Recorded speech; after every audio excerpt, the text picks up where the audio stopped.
Economists with Realtor.com have looked into their crystal ball. They say certain markets that perform badly this year may see double-digit growth next year. Jerry Willis has details.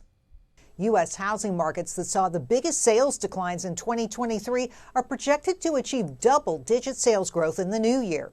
Realtor.com says those markets include the Northeast and Midwest. Homes are still much more affordable there than in other parts of the country, and so not as many buyers are held back. Toledo, Ohio, standing out as the only market on the list projected to do better than the average home sales levels during pre-pandemic times. Factors drawing buyers to the Midwest and Northeast regions include relatively affordable options in comparison to larger urban areas and a higher quality of life with cultural amenities, recreational opportunities, and educational institutions. The other major grouping of markets expected to do well is in Southern California, where home sales have been sluggish. Even though if we compare this to the pre-pandemic period of 2017 to 2019, home sales in California are still expected to be much lower. They are going to see a nice rebound in 2024. Oxnard, Riverside, Bakersfield, San Diego, and Sacramento are among the Cali markets slated to see double-digit sales growth.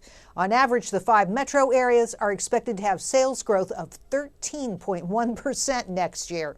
As we look ahead to 2024, one of the things we expect to see nationwide is that mortgage rates will continue their recent descent, perhaps getting all the way to 6.5% at the end of the year. And that should help home sales in Southern California, which is a particularly interest rate sensitive part of the country. Realtor.com says Las Vegas and Springfield, Massachusetts are also expected to see a double-digit jump in sales activity in 2024. In New York, Jerry Willis, Fox Business. The nation's largest drugstore chain is changing the way its pharmacies are paid, why retirees are returning to work, and another chance for Jimmy Buffett fans to set sail to Margaritaville. CJ Papa has those stories for you. CVS Health is overhauling how it reimburses its pharmacies for prescription meds. The chain says it will bring more transparency and simplicity to its drug pricing system. The new price method will be phased in starting in the first half of 2024. CVS says for consumers it means some drugs may cost less while others might rise in price, but more should show declines rather than increases.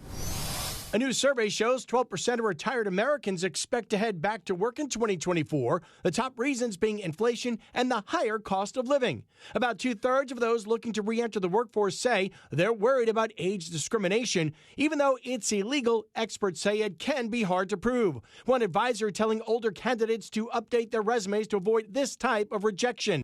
Tips include not using an AOL email address or including your home address on your resume.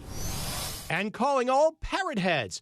The Margaritaville at Sea cruise is expanding with a second ship.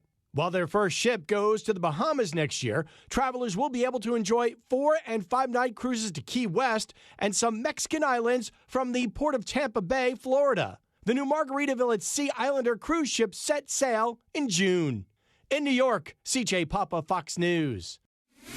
23andMe says a data breach affected personal information for many of its users. A report says the company found hackers were able to access data from 6.9 million users after they obtained user login information from non-affiliated security breaches. The company says the hackers were able to gain access to users' family tree information and potential relatives who have genetic matches. 23andMe is still in the process of notifying everyone affected by the breach. Coming up after the break, the prep you'll need to start doing now if you're planning on gifting a dog this holiday season.